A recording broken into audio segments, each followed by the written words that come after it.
Саламатсыңарбы балдар? Азыр кыргыз тили сабагы. Бүгүн көтө турган темабыз атооч жөндөмөсү. Сабагыбыздын максаты балдар атооч жөндөмөсү боюнча маалымат алабыз. Текстеги сөздөргө атооштук жөндөө жүргүзөбүз. Синквейн түзөбүз. Байланыштуу туура сүйлөөгө үйрөнөбүз балдар.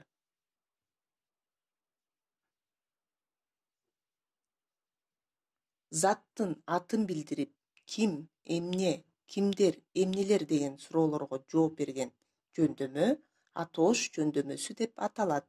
Мисалы, ким актан, эмне дүкөн жана башкалар. Балдар, биз бул жөндөмөлөрдү жакшы өздөштүрүү менен жазуу иштеринде каталарыбыз азайып, сөздөрдү туура байланыштырып сүйлөп, сабаттуулугубуз жогорулайт. Ошондуктан силер бул жөндөмөлөрдү жакшы үйрөнүп, эрежелерди жаттап, эсиңерге сактап калганга аракет кылгыла.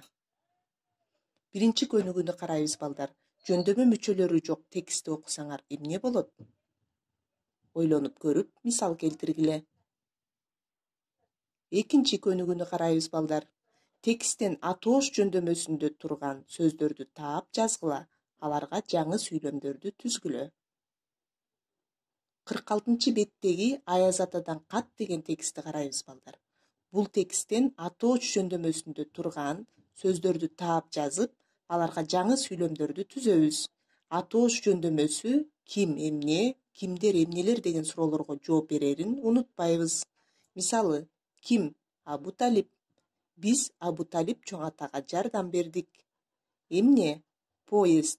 Атам экөөбүз поезд менен Кара Балта шаарына бардык. Кимдер? Чоңдор.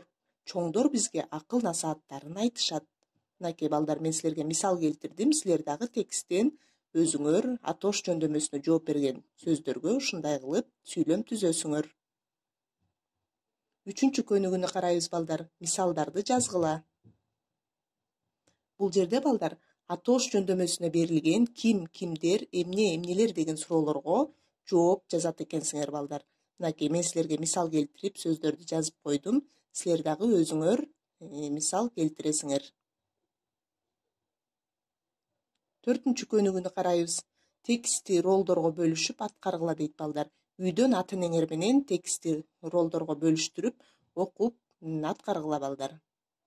Үйгө тапшырма 5-көнүгүү.